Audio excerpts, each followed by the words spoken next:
State bank of India. ये नाम सुनते ही शायद सबसे पहले हमारे मन में इसके खराब सर्विस और एम्प्लॉइज के बैड बिहेवियर्स आते होंगे, क्योंकि लंच टाइम का बहाना बनाकर घंटों गायब रहना, आधे घंटे बाद आइएगा, लंच टाइम चल रहा है, छोटे से छोटे काम के लिए अलग अलग विंडोज पर लोगों को भेजना, ये सब SBI के बहुत सारे ब्रांचेस का डेली का काम है। लेकिन इसके बावजूद एक मैजिकल रिपोर्ट दिखाऊं, फाइनेंशियल ईयर 2024 के फर्स्ट क्वार्टर में रिलायंस का नेट प्रॉफिट जहां 16,011 करोड़ रुपए था, वहीं SBI का नेट प्रॉफिट था 18,537 करोड़ रुपए। यानी कि SBI ने एशिया के सबसे अमीर आदमी मुकेश अंबानी के बादशाहत को भी पीछे छोड़ दिया है। पर ऐसा हुआ कैसे? स्टेट बैंक ऑफ इंडिया कैसे भारत का सबसे बड़ा बैंक बना? किस तरह आज से 218 साल पहले इसे अंग्रेजों ने हमारे ही खिलाफ लड़ाई के लिए शुरू किया था? आज के इस वीडियो में हम सब कुछ डिटेल में डिस्कस करने वाले हैं।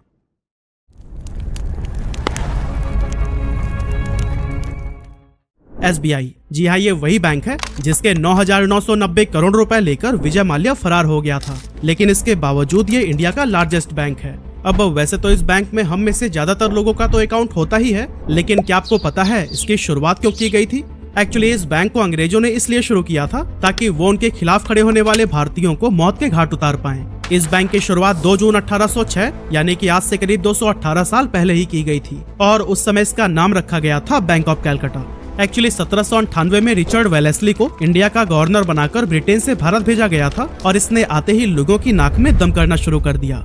रिचर्ड ने आने के 1 साल बाद यानी 1799 में टीपू सुल्तान को हराकर मैसूर को अपने कब्जे में ले लिया, और फिर इसके 4 साल बाद अंग्रेज और मराठाओं के बीच बहुत बड़ा युद्ध हुआ, जिसे आज हम सेकेंड एंग्लो मराठा वॉर के नाम से जानते हैं। इस युद्ध में रिचर्ड वेलेस्ली को सपोर्ट करने के लिए अंग्रेज एक बैंकिंग सिस्टम के जरिए उन तक पैसे पहुंचाने का काम करते थे, ताकि इन पैसों की मदद से वेलेस्ली युद्ध में अपने साइड को और भी ज्यादा मजबूत बना सके। अब उस टाइम तक तो इस बैंकिंग सिस्टम का कोई ऑफिशियल नाम नहीं था, लेकिन बाद में इसी को ही बैंक ऑफ कैलकाटा का नाम दे दिया गया। इसके बाद से 2 जनवरी 1809 को इस बैंक का नाम एक बार फिर से बदला गया, और इस बार इसे बैंक ऑफ बंगाल कहा जाने लगा। इसके बाद से फिर दौर आया जब ईस्ट इंडिया कंपनी ने 2 प्रेसिडेंसी बैंक की शुरुआत की, जिनमें से पहला था बैंक ऑफ बॉम्बे और दूसरा था बैंक ऑफ मद्रास। असल में प्रेसिडेंसी बैंक्स में वो बैंक्स आते हैं जिन्हें करेंसी नोट्स इशू करने का अधिकार होता है। अब इन बैंक्स को देखकर कुछ इंडियंस ने खुद का प्राइवेट बैंक बनाने का भी सोचा, लेकिन किसी को भी ज्यादा कामयाबी नहीं मिल सकी।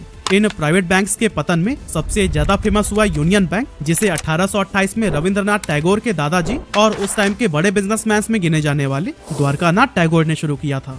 इसके बाद से 1862 में बैंक ऑफ बंगाल की ब्रांचेस पटना, मिर्जापुर और बनारस के अंदर भी स्टेब्लिश की गई, ताकि वहां उस पर्टिकुलर जगह से भी आजादी के लिए उठने वाली आवाज को दबाया जा सके।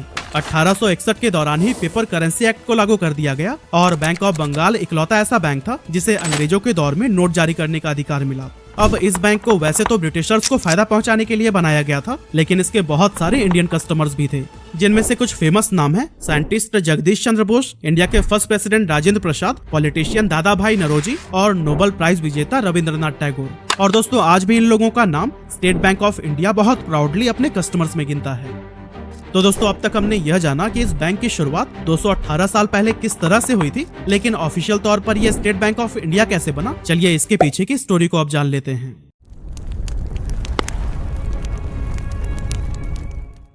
तो दोस्तों, 27 जनवरी 1921 में बैंक ऑफ बंगाल के साथ साथ 2 और बैंक्स, बैंक ऑफ बॉम्बे और बैंक ऑफ मद्रास को मर्ज करके एक नया बैंक बनाया गया था, जिसका नाम रखा गया इंपीरियल बैंक ऑफ इंडिया।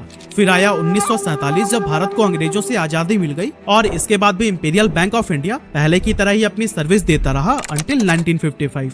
असल में आजादी मिलने के 8 साल बाद तक ये इंपीरियल बैंक ऑफ इंडिया ही रहा, लेकिन 1955 में रिजर्व बैंक ऑफ इंडिया ने इसके 60% स्टेक को अपने कंट्रोल में ले लिया, और फिर 30 अप्रैल 1955 को इस बैंक का नाम बदलकर स्टेट बैंक ऑफ इंडिया कर दिया गया। आगे चलकर 1969 से 1985 तक SBI ने bank of Bihar, national bank of Lahore, Krishnaram Baldev bank और बैंक ऑफ कोची को एक्वायर कर लिया। साथ ही SBI में वो 7 रीजनल बैंक्स भी मर्ज हो गए, जिनकी शुरुआत कभी उन स्टेट्स के राजाओं ने किया था। इस तरह से SBI आज 23% मार्केट शेयर के साथ इंडिया का लार्जेस्ट बैंक है, और इतना ही नहीं, इसे one of the largest employer में भी गिना जाता है, क्योंकि यह बैंक अकेले 2.5 लाख लोगों को रोजगार देता है।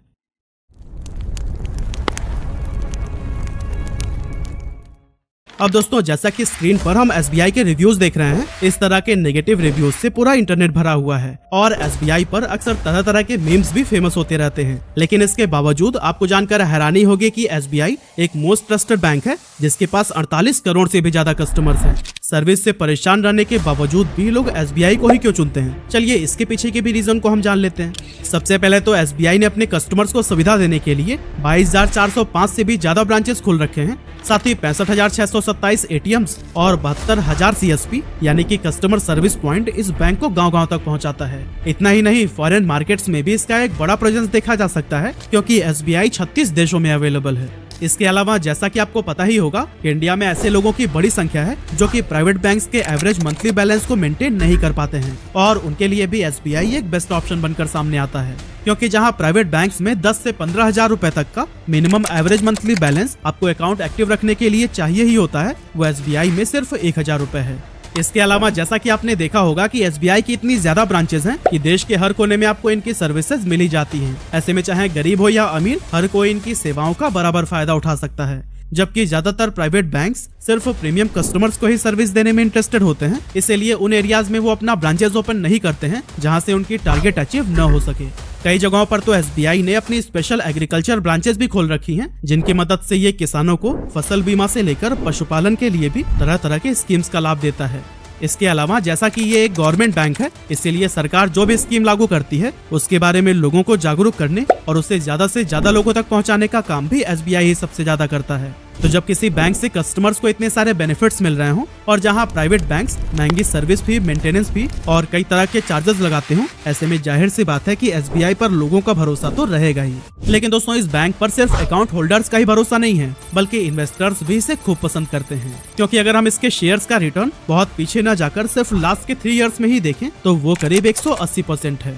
पर सबसे मेन सवाल ये उठता है कि एसबीआई इतना बड़ा प्रॉफिट आखिर बना कैसे रहा है, इसने अंबानी को भी पीछे छोड़ दिया।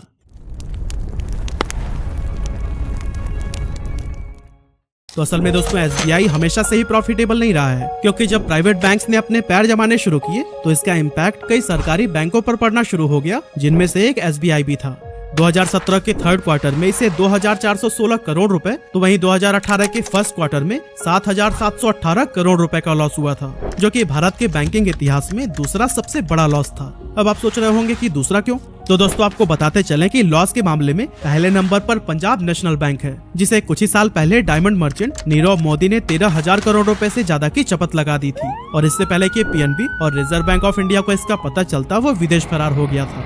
खैर, एसबीआई के इन लॉसेस का एकमात्र रीजन प्राइवेट बैंक्स की बढ़ती संख्या को नहीं दिया जा सकता, बल्कि इसके पीछे का मेजर रीजन था बैड लोन्स। और दोस्तों, इन्हीं बैड लोन्स का ही नतीजा है कि विजय माल्या एसबीआई का पैसा लेकर 2016 में ही देश छोड़कर जा चुका है। असल में एसबीआई देश का लार्जेस्ट लेंडर यानी कि ऋणदाता था, लेकिन प्रॉब्लम तो तब शुरू हुई जब प्रीमियम कस्टमर्स ने लोन चुकाना बंद कर दिया। काफी इंतजार के बाद भी जब वो लोन की रकम को वापस नहीं करते थे, तो फिर बैंक इन डिफॉल्टर कस्टमर्स को और भी ज्यादा लोन देने लगता था, ताकि वो अपने पुराने लोन्स को क्लियर कर सके। लेकिन सब कुछ इसका बिल्कुल उल्टा हुआ और एसबीआई लॉस में चला गया, जिसके बाद से आरबीआई एक्शन में आया और हर चीज की बारीकी से जांच करनी शुरू कर दी।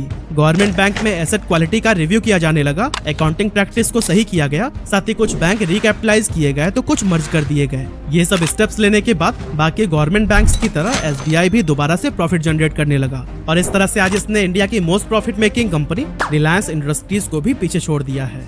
एसबीआई को आज इस मुकाम पर पहुंचाने में टेक्नोलॉजी का भी बहुत अहम रोल रहा है। अपनी सर्विसेज को ज्यादा स्मूथ और डेटा को सिक्योर बनाने के लिए एसबीआई ने कई एडवांस टेक्नोलॉजी में भी इन्वेस्ट किया है, जैसे कि ब्लॉकचेन, आर्टिफिशियल इंटेलिजेंस और बिग डेटा एनालिटिक्स वगैरह।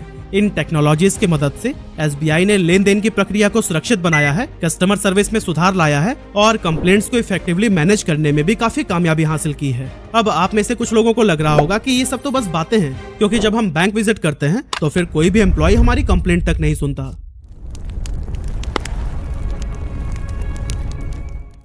तो दोस्तों, आप अपनी जगह पर बिल्कुल सही हैं। इवन मैं भी पहले इन्हें निकम्मा ही समझता था, लेकिन जब चीजों को उनके एंगल से देखना शुरू किया तो फिर सब कुछ साफ हो गया। इसीलिए अगर आप उन एम्प्लॉयज की साइड को देखेंगे तो आपको अंदाजा हो जाएगा कि उनके इन रूड बिहेवियर के पीछे का असल रीजन क्या है। तो जैसा कि हमने देखा कि एसबीआई के पास 2,50,000 से भी ज्यादा एम्प्लॉयज हैं, लेकिन इसके बावजूद इस बैंक का सिस्टम सबसे ज्यादा ओवरलोडेड माना जाता है। इन्हें मैनेज करने के लिए बैंक के पास उतने एम्प्लॉयज ही नहीं हैं जितने इनके ऑपरेशंस को स्मूथली रन करने के लिए चाहिए। इसीलिए बहुत सारे कस्टमर्स की शिकायत होती है कि एसबीआई की सर्विस बहुत ज्यादा घटिया है। एक्चुअली इन सब प्रॉब्लम के पीछे की वजह यह है कि एक एसबीआई एम्प्लॉय हर रोज लगभग 1700 से 1800 लोगों को हैंडल करता है, जो कि अपने आप में एक बहुत बड़ा चैलेंज है। अब कुछ पल के लिए आप उनकी जगह खुद को रख कर देखिए कि दिन में अगर सिर्फ 500 लोगों को हैंडल करना पड़े तो फिर आपकी मेंटल कंडीशन क्या ही होगी।